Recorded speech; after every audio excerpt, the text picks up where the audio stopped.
Kami menyembah-Mu Tuhan, kami memuji-Mu Tuhan yang hidup, Tuhan yang selalu ada di setiap musim kehidupan kami.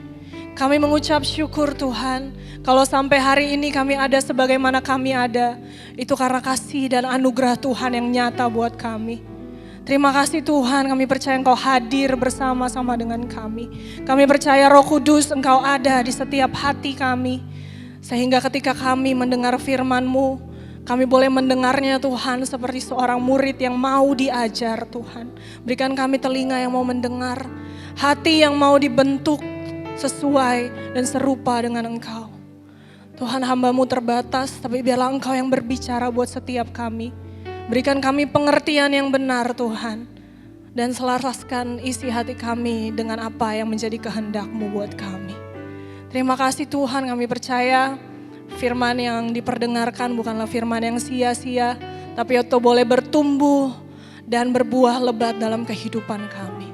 Terima kasih Tuhan Yesus, kami mau mendengar firman-Mu, kami mau belajar lagi Tuhan. Di dalam nama Tuhan Yesus, semua yang siap mendengar firman Tuhan katakan amin. Terima kasih. Boleh kasih apresiasi buat worship team kita, buat Freedom Worship. Thank you very much, luar biasa. Happy Sunday Bapak Ibu Saudara. Ini muka-mukanya kayak lapar ya. Gimana kabarnya? Luar biasa. Puasa aman? Tawa karena enggak. Oke. Ini muka-mukanya tegang banget. Kita tebak-tebakan dulu kali ya. 1 tambah 1, 11 kali 11. Oke, yang tahu-tahu aja ya. Oke. Masih dengan tema bulan ini ya Bapak Ibu, Build an Altar atau membangun mesbah.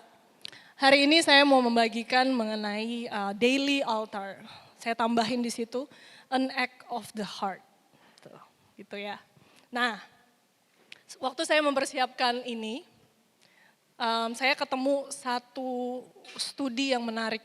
Jadi hasil studinya itu dipublish gitu, dirilis. Pada tahun 2021, ini dirilis oleh Cultural Research Center dari Arizona Christian University. Mereka merilis sebuah riset yang judulnya adalah What Does It Mean When People Say They Are Christian? Apa sih artinya ketika orang menyebut diri mereka Kristen?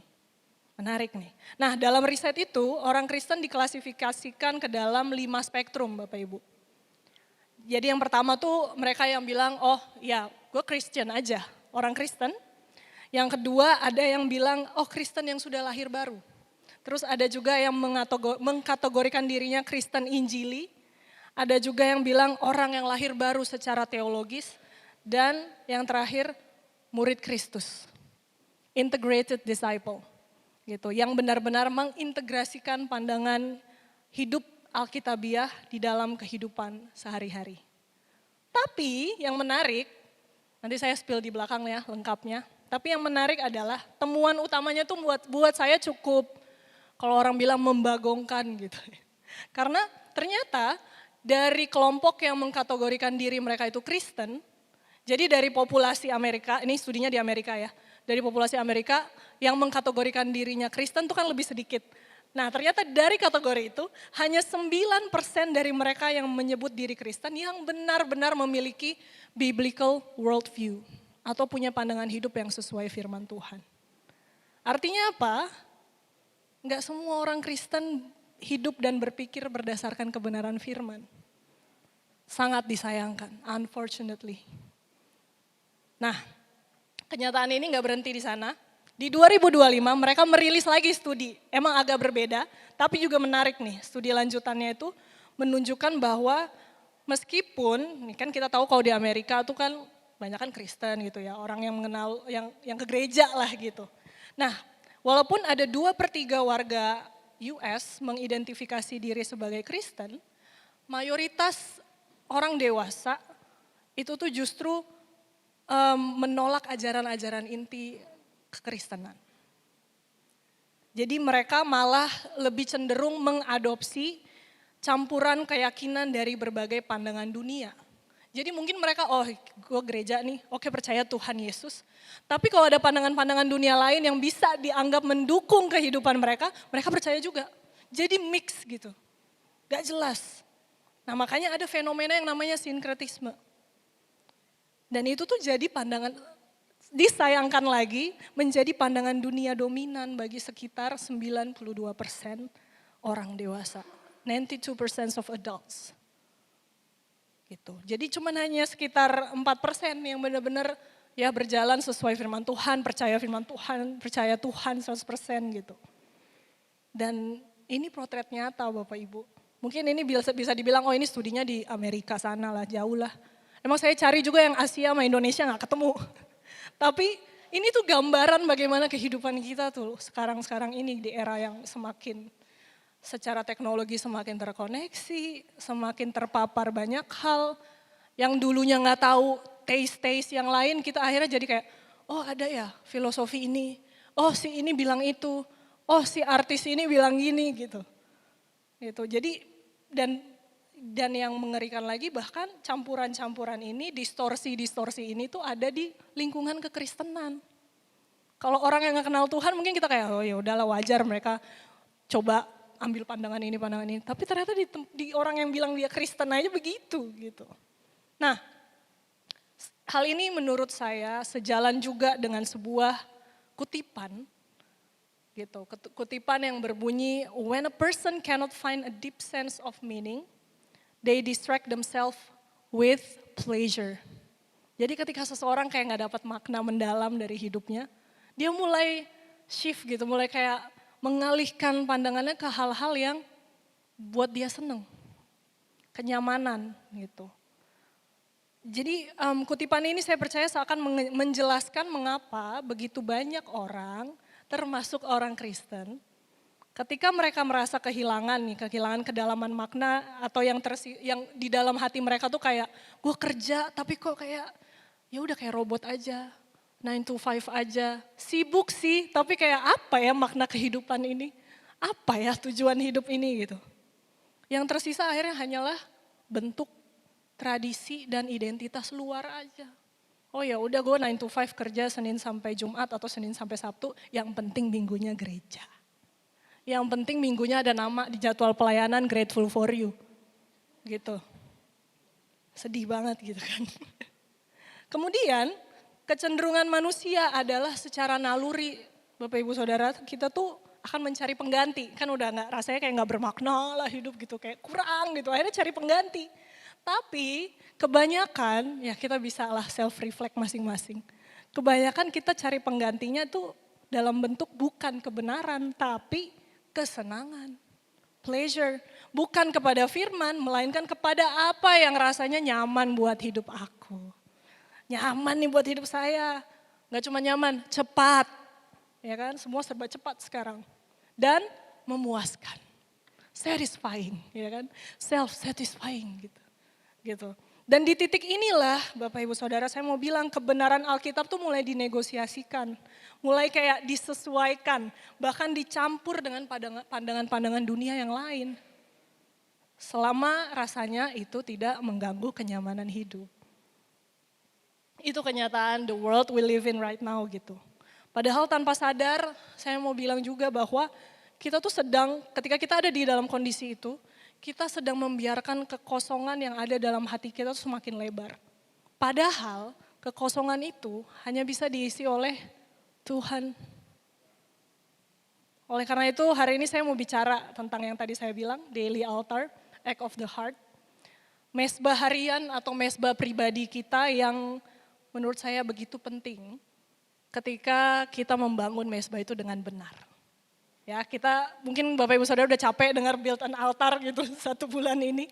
Tapi ini the last week of the month. Jadi kita mau sama-sama meneguhkan hati kita lagi gitu. Untuk kita benar-benar memulai 2026 dengan membangun mesbah yang benar. Emang ada mesbah yang gak benar? Nanti kita ngobrol ya. Oke. Saya mau ajak Bapak Ibu Saudara untuk membaca sebuah cerita dari Kisah Para Rasul 17. Saya ambil di ayat 22 sampai 30. Jadi supaya enggak ngantuk, saya boleh ya ajak baca bergantian ya. Semuanya ada di layar. Saya mulai nanti di ayat 22, Bapak Ibu Saudara boleh lanjut ke 23 dan selanjutnya seperti itu. Oke, Paulus di Athena, ayat 22.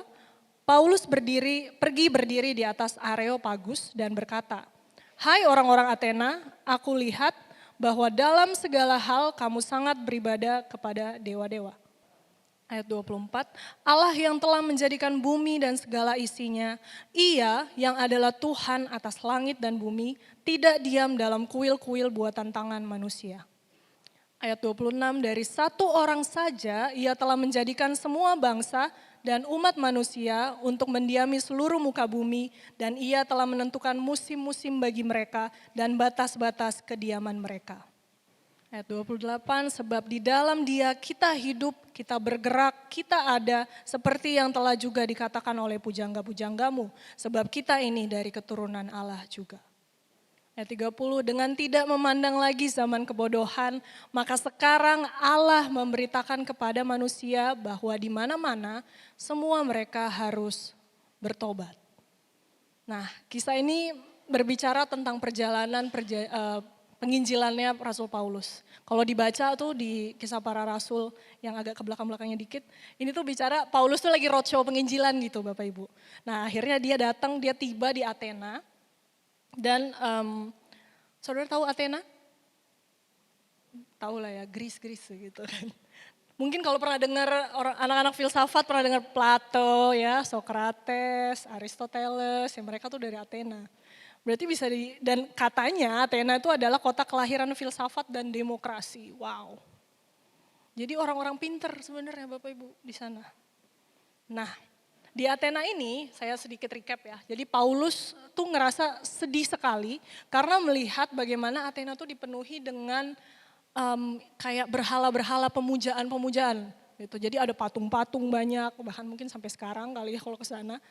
Dan di sana Paulus tuh berbincang-bincang sama orang-orang, ada juga yang percaya gitu di sinagoge waktu itu. Tapi akhirnya dia ketemu dengan golongan Epikuros dan Stoa, golongan dari Athena. Dan mereka mulai kayak penasaran, kayak kamu tuh menceritakan tentang apa sih gitu. Ini orang ngomong apa ya gitu. Bahkan kalau dibaca full dari ayat yang tadi, dari Kisah Para Rasul 17 ketika Paulus di Athena, orang-orang di sana tuh bilang Paulus itu, saya lupa istilahnya, tapi kalau diartikan dia kayak pembual gitu. Mereka sebenarnya kayak ini ngomongin apa sih? Tapi mereka juga penasaran. Bahkan dibilang sepertinya dia pemberita ajaran dewa-dewa asing. But anyway, singkat cerita, Paulus dapat kesempatan untuk menginjil lah di sana, untuk memberitakan siapa Allah yang dia sembah. Allah yang benar gitu. Dan dia mulai tadi yang kita bicarakan bahwa Allah itu berkuasa, penguasa langit dan bumi. Dan the story goes on. Ada yang percaya, ada yang enggak. Nah, dari kisah ini ada 3 hal yang ingin saya sampaikan sebenarnya. Poin yang pertama adalah mengenai daily altar. Daily altar must be built on the true knowledge of God. Mezbah harus dibangun atas dasar pengenalan yang benar akan Tuhan. Emang ada pengenalan yang salah? Ada. Kita sama-sama bahas. Nah, orang Athena ini gak mengenal Tuhan. Ya mereka cuma tahu oh ada Tuhan, oke. Mungkin orang bilang agnostik gitu ya, ada Tuhan tapi Tuhan yang mana ya, udah sembah aja semuanya deh gitu.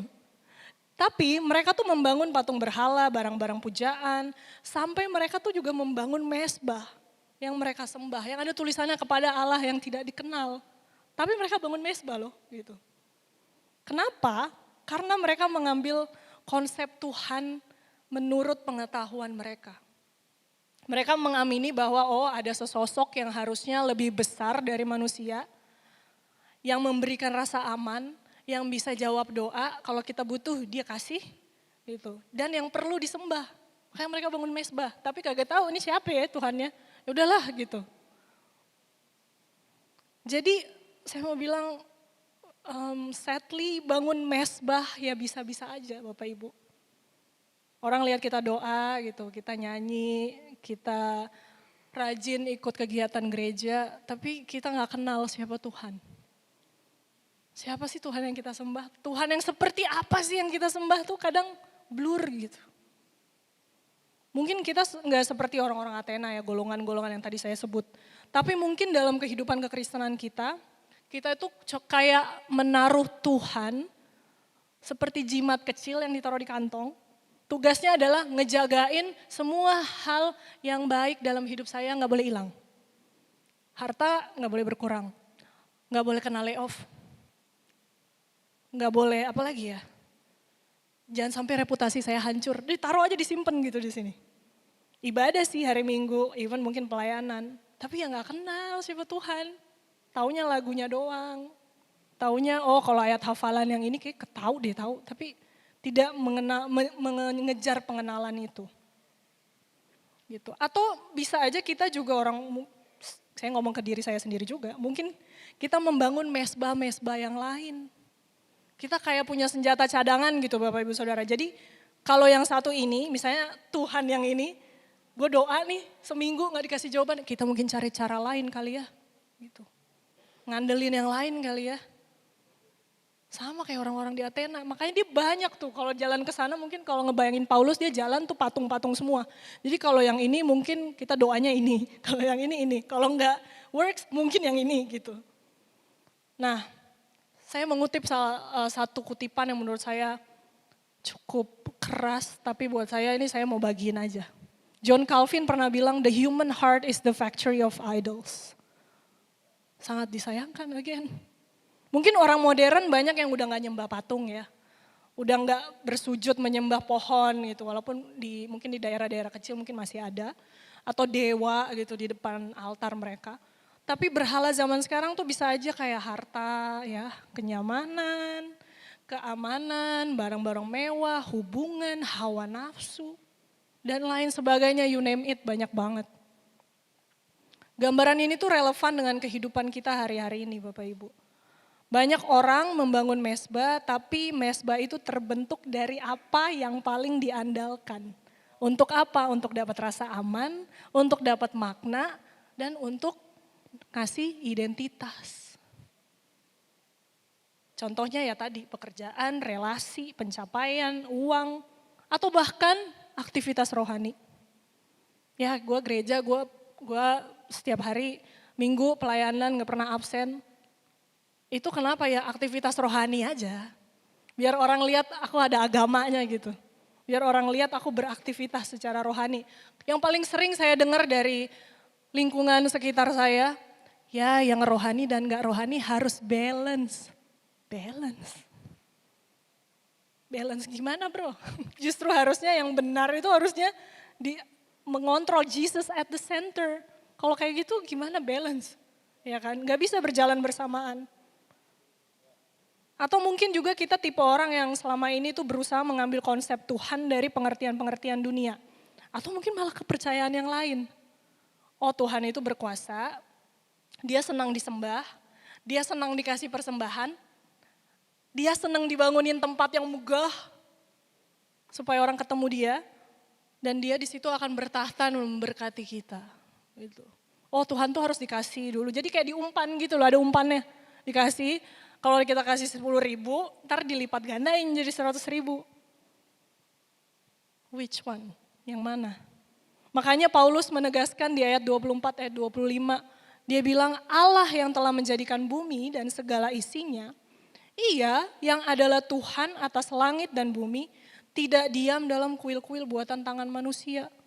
Dan juga tidak dilayani oleh tangan manusia seolah-olah ia kekurangan apa-apa. Karena dialah yang memberikan hidup dan nafas dan segala sesuatu kepada semua orang. Jadi ia, Tuhan adalah Allah yang hidup, dia dekat dan rindu untuk dikenal lebih dalam lagi. Hosea 6 ayat 3 bilang begini, marilah kita mengenal dan berusaha sungguh-sungguh mengenal Tuhan.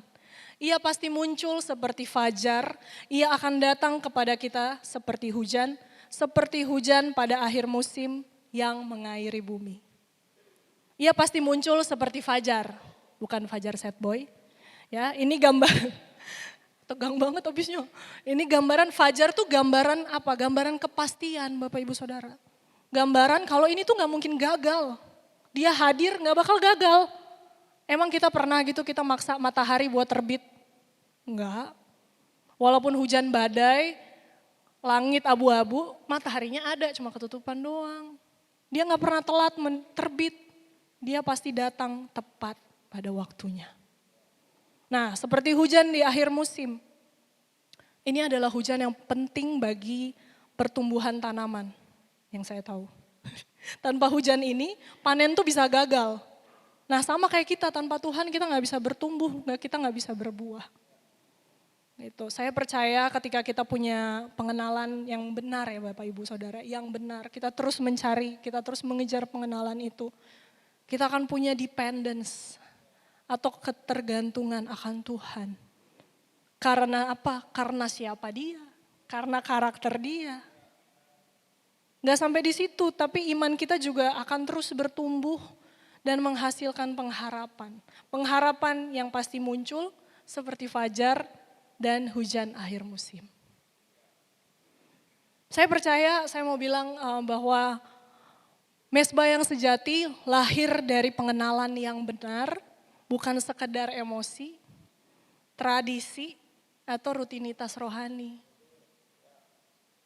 Gitu. Jadi kalau selama puasa ini kan kita udah seminggu ya, 7 hari.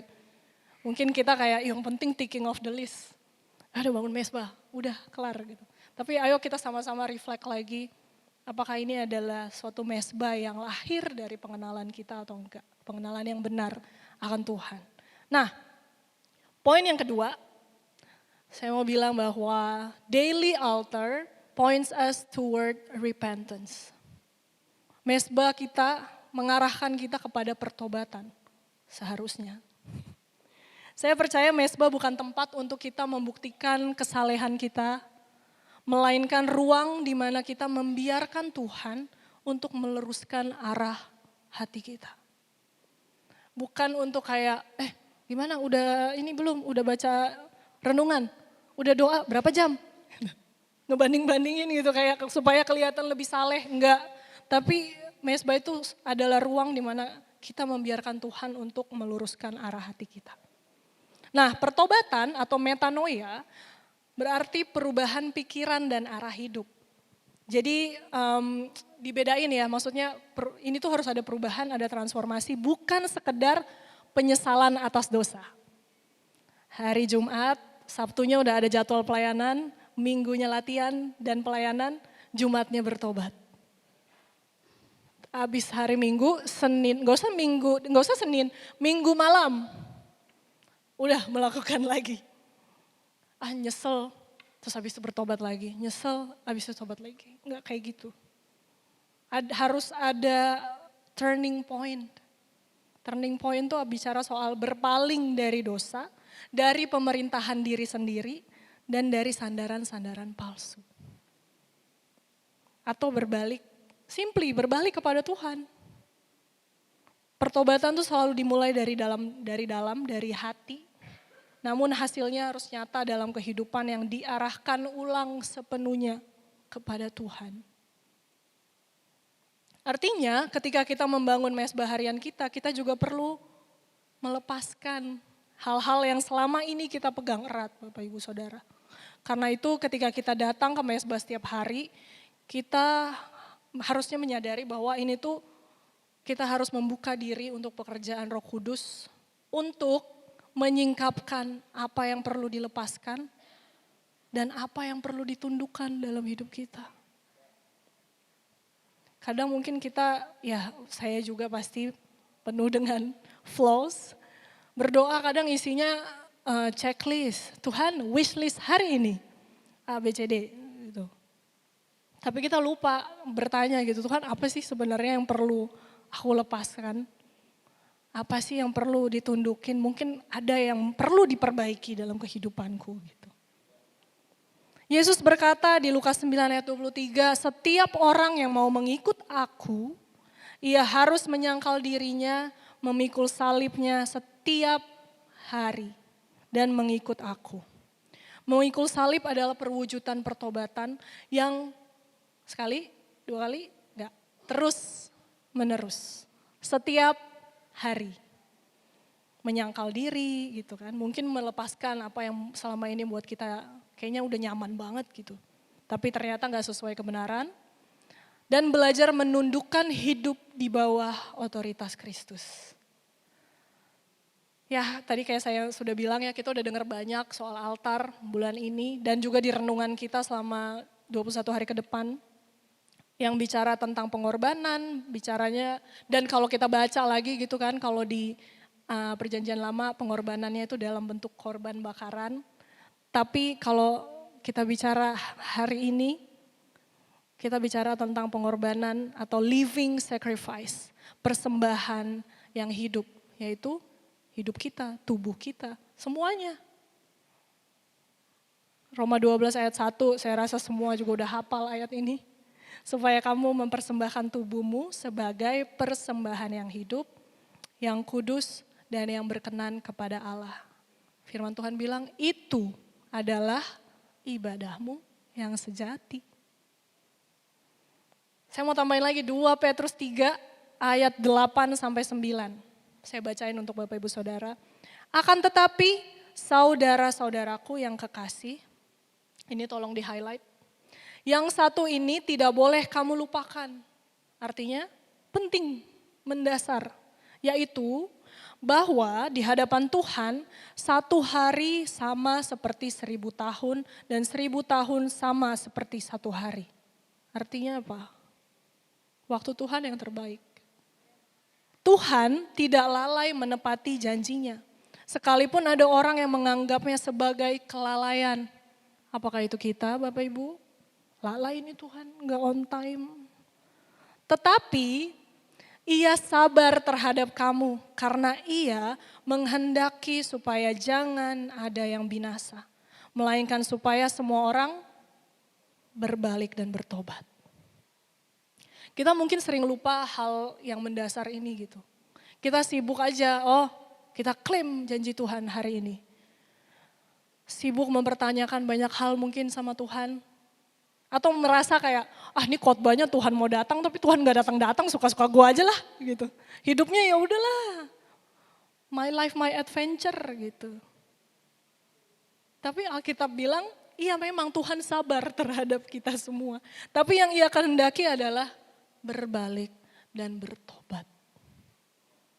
Sama seperti kisah Paulus di Athena ayat 30, dia bilang dengan tidak memandang lagi zaman kebodohan, maka sekarang Allah memberitakan kepada manusia bahwa di mana-mana semua mereka harus bertobat. Jadi mesbah seharusnya menuntun kita kepada pertobatan gitu, bukan sebagai sebuah peristiwa sesekali atau momentum gitu. Gitu kan, momentum atau mungkin kayak yang hari ini yang pada mau baptis, iya memang ini momentum, tapi ini juga deklarasi iman. Dan yang paling penting dari momentum ini adalah hari-hari ke depan kita jalaninnya kayak apa. Saya nggak tahu mungkin Bapak Ibu ada berhala apa sih atau bagian mana dalam hidup saudara yang perlu diserahin. Mungkin ada little pieces sedikit kecil-kecil gitu yang belum diserahkan kepada Tuhan, yang belum ditundukkan. Saya cuma mau bilang saudara perlu kembali ke Tuhan. He's there, He never leaves. Ini juga jadi pengingat buat ya saya pribadi juga, bagi Bapak Ibu Saudara juga bahwa mesbah pasti menuntun kita kepada transformasi, kepada perubahan hati dan pertobatan sejati. Bukan berarti nggak bisa jatuh lagi, enggak. Tapi kita tahu kita perlu berbalik. Kita selalu berusaha untuk, kita selalu minta sama Roh Kudus untuk memampukan kita berjalan sesuai dengan kehendak Tuhan. Oke, lanjut ke poin ketiga. Poin ketiga, daily altar teaches us to pause and abide in Him. Mesbah mengajarkan kita untuk berhenti sejenak dan tinggal di dalam Dia. Mungkin saudara juga sering baca di Alkitab bahwa Alkitab tuh mencatat banyak kesempatan di mana Yesus itu berdoa, ya kan? Berdoa kepada Bapa. Gitu. Nah di Lukas 5 ayat 16 ini menarik juga. Ketika tersiar kabar bahwa Yesus baru aja menyelesaikan atau mengadakan mujizat waktu itu. Jadi mujizat waktu itu Yesus menyembuhkan orang kusta. Dia sebenarnya udah bilang jangan bilang-bilang orang ya. Tapi tiba-tiba banyak orang datang berbondong-bondong gitu. Kayak ingin disembuhkan juga, ingin merasakan mujizat juga. Tapi Yesus nggak tiba-tiba, oh ntar jumpa fans dulu. Saya Yesus gitu, enggak. Atau dia melakukan mujizat lagi, enggak loh. Alkitab mencatat, akan tetapi ia mengundurkan diri ke tempat-tempat yang sunyi dan berdoa. Yesus menunjukkan bahwa keintiman dengan Bapa selalu didahulukan, selalu priority di atas tuntutan atau desakan sekitar. So saya mau bilang ke Bapak Ibu Saudara, ke diri saya sendiri juga, our God is not in a rush. Why should we? Ngapain harus tergesa-gesa sih? Ngapain sih? Ngejar apa sih gitu? Mesbah bukan tempat untuk mengejar Tuhan supaya dia cepat menjawab, melainkan tempat untuk menyelaraskan hati kita dengan Dia. Mesbah mengajarkan kita untuk berhenti dari kesibukan kita dan tinggal di dalam Dia. Bukan sekedar lewat aja atau memperlakukan mesbah sebagai yang tadi saya bilang a to-do list.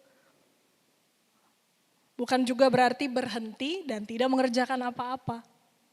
Ya, jadi pause and abide, kita tahu bahwa kita tinggal di dalam Dia sehingga ketika kita melakukan sesuatu, kita bekerja, kita belajar, kita beraktivitas pelayanan, pusatnya adalah Dia sendiri gitu. Yohanes 15 ayat 4, tinggallah di dalam aku dan aku di dalam kamu, sama seperti ranting tidak dapat berbuah dari dirinya sendiri kalau ia tidak tinggal pada pokok anggur. Demikian juga kamu tidak berbuah jikalau kamu tidak tinggal di dalam aku. Ketika kita datang ke mesbah setiap hari, kita belajar bahwa tinggal dalam Dia tuh, saya mau bilang ini revelation saya pribadi sih, tapi tinggal dalam Dia tidak lebih penting daripada jawaban-jawaban doa yang kita harapkan. Karena kalau kita mentingin jawaban doa, hari ini doa kita terjawab, besok belum tentu ngandelin Tuhan lagi. Betul apa betul? Tapi ketika kita tinggal dalam Dia, kita punya pemahaman bahwa di dalam Dia kita cukup. Kita aman. Aman. Saya nggak tahu hari-hari ini apa yang jadi pergumulan Bapak Ibu Saudara. Mungkin dengan kemarin lama banget ya, hujan deras, banjir, banyak banget kisah-kisah yang cerita-cerita yang nggak enak, bad news. Rasanya kayak tiap bangun pagi itu ada aja berita buruk hari ini gitu di negara Konoha, gitu kan. Tapi saya mau bilang bahwa balik lagi, our God is not in a rush. Why should we? Tuhan kita gak tergesa-gesa. Dia dengar. He's working behind the scene. Yang kita perlu lakukan adalah kita melakukan bagian kita dalam kebenaran. Terus bangun mesbah. Oke, sebelum saya selesai, saya mau ajak Bapak Ibu Saudara untuk kembali ke riset yang tadi di awal. Tapi saya mau kasih hasilnya di sini. Dari kelima spektrum, gitu, dari kelima kategori yang tadi saya sampaikan, yang mereka menyebut diri mereka Kristen, hanya yang tergolong dalam integrated disciple atau orang Kristen yang dimuridkan, itu yang paling banyak memegang biblical worldview atau memegang pandangan Alkitabiah. Artinya apa? Mereka mengintegrasikan apa yang mereka dengar, apa yang mereka pelajari dari firman untuk kehidupan mereka sehari-hari. Lewat gaya hidup mereka, lewat apa yang mereka beritakan ke orang, perkataan mereka, pikiran mereka. Disciple tuh kan kita sering banget ngobrolnya discipleship. Disciple artinya mereka mau dimuridkan. Mereka gak cuma datang hari Minggu, tapi mereka belajar, bersekutu, belajar, digembalakan, dimuridkan, dan dirilis untuk memuridkan orang lain juga. Jadi Bapak Ibu Saudara, kalau kita sekarang cuma jadi Kristen hari Minggu, atau Kristen napas, aduh itu lebih parah lagi. Yuk kita renungin lagi, kita mau jadi orang Kristen yang seperti apa sih? Saya dorong untuk kita sama-sama mau dimuridkan. Supaya pikiran, perasaan, dan kehidupan kita tuh bisa align sama firman Tuhan. Dari riset ini tuh yang saya mau tekankan adalah sekilas Mereka semua tuh orang-orang mungkin yang kita lihat Kristen tuh sama, tampak Kristen gitu, terlihat Kristen. Bahkan mungkin kalau teman-teman dalam tongkrongan gitu kan, ada kan yang dibilang, ih mukanya Kristen banget. Iya kan, ih mukanya Kristen, oh lu Kristen, kok kayak gak Kristen gitu. Tapi survei ini menunjukkan perbedaan yang sangat mencolok dalam keyakinan inti mereka. Tuh ya, jadi kalau Bapak Ibu lihat yang di kolom pertama, itu kepercayaan apa sih gitu kan. Yang pertama, pernyataan bahwa ini simple loh, ini basic. Alkitab itu akurat dan isinya adalah firman Tuhan yang dapat dipercaya. Jenis Kristen yang lain bahkan gak sampai 90% mereka percaya. Padahal mereka saya yakin ke gereja, ya gak tahu intensitasnya sih. Tapi pasti dengar firman. Tapi gak semua percaya kalau, oh man. Kalau saudara lihat di bagian moral atau aplikasi gitu dalam kehidupan sehari-hari, itu ada banyak ya sebenarnya. Your most trusted primary source of moral guidance. Terus yang terakhir juga, itu masih banyak gitu yang percaya bahwa sumber pedoman moral yang utama dan dipercaya adalah perasaan, pengalaman, atau nasihat dari orang sekitar. Jadi sedih sekali gitu, bahkan hal-hal yang mendasar aja masih banyak yang gak sejalan dengan kebenaran firman Tuhan. Dan dalam riset ini menarik juga untuk digarisbawahi. Jadi Dr. Barna yang menulis ini tuh, dia mengambil kesimpulan yang menurut saya cukup mind provoking gitu. Dia bilang gini, terlalu sering kita melihat bahwa orang-orang yang sekedar beragama, rutin pergi ke gereja, atau mungkin ingin memiliki reputasi dan citra tertentu, dengan mudah menyematkan label Kristen, terlepas dari kehidupan rohani dan motivasi mereka. Kristen telah menjadi semacam sebutan umum, bukan lagi nama yang mencerminkan komitmen yang mendalam untuk dengan sungguh-sungguh mengejar dan menjadi serupa dengan Yesus Kristus. Jadi biarlah ini jadi perenungan kita, dari kelima kategori ini, kita ada di kategori yang mana Bapak Ibu? Apakah kita percaya kepada kebenaran firman? Apakah kita mengaplikasikan firman Tuhan itu dalam kehidupan kita? Atau ada sumber-sumber yang lain yang kita rasa ini mendukung buat karir saya, buat hidup saya. Jadi Yesus plus 1, plus 2, plus 3. Dunia semakin jahat ya Bapak Ibu, gak bisa dipungkiri. Tapi disitulah kita diuji, sudahkah kita mengejar pengenalan akan Tuhan setiap hari? Sudahkah kita buka hati untuk Roh Kudus menyelidiki kedalaman hati kita dan berbalik kepadanya? Atau sudahkah kita tinggal dalam Dia atau hanya mengharapkan jawaban dari doa-doa kita aja? Saya percaya mesbah harian kita lahir dari sebuah respon hati yang benar. Yang memilih untuk terus mengenal Allah. Maka disitulah kita akan disingkapkan banyak hal. Banyak hal. Mungkin sekarang saya juga gak bilang saya 100% mengenal Dia. Mungkin ada hal-hal yang saya juga masih terasa lebih tahu atau mungkin ada yang perlu ditundukkan. Tapi ketika kita benar-benar mengejar pengenalan akan Tuhan, membangun mesbah atas pengenalan akan Tuhan, kita akan disingkapkan banyak hal. Hidup kita gak cuma gini-gini aja, pasti akan bertransformasi. Saya selalu bilang ke orang-orang, ke next gen juga, saya percaya ketika kita ada, tinggal di dalam Tuhan, we never go back to square one. Ketika kita jatuh pun, kita gak akan kembali lagi kemana waktu kita belum kenal Tuhan. Ketika kita jalan, jatuh, kita gak akan balik lagi, balik-balik mulu, kagak maju-maju. Tapi kita pasti berprogres. Pasti, walaupun hanya sedikit, pasti berprogres. Kita gak akan pernah go back to square one, Bapak Ibu. Makanya saya mau bilang, saya berdoa firman Tuhan hari ini menjadi panggilan buat kita untuk memperbaiki mesbah pribadi kita. Dan membangun ritme rohani itu setiap hari. Yang berakar pada pengenalan yang benar akan Tuhan.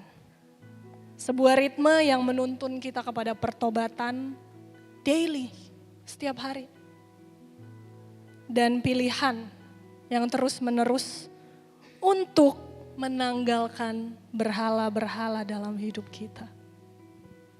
Amin untuk firman Tuhan. Mari kita berdoa. Tuhan Yesus, terima kasih buat firman yang sudah Kau izinkan untuk hamba-Mu bagikan.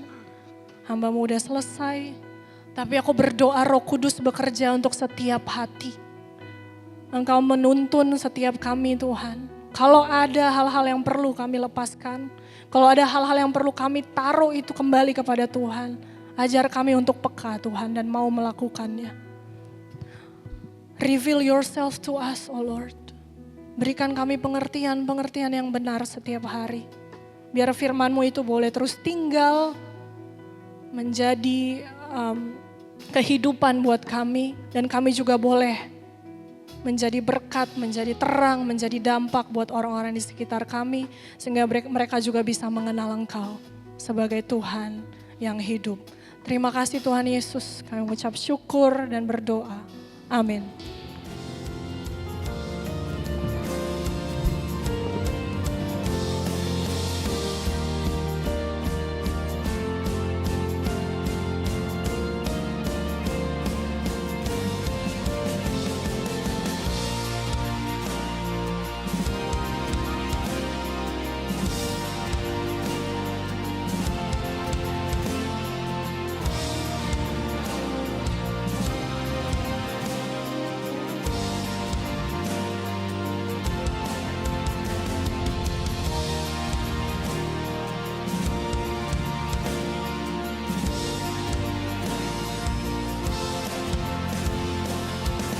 theworshipportal.com.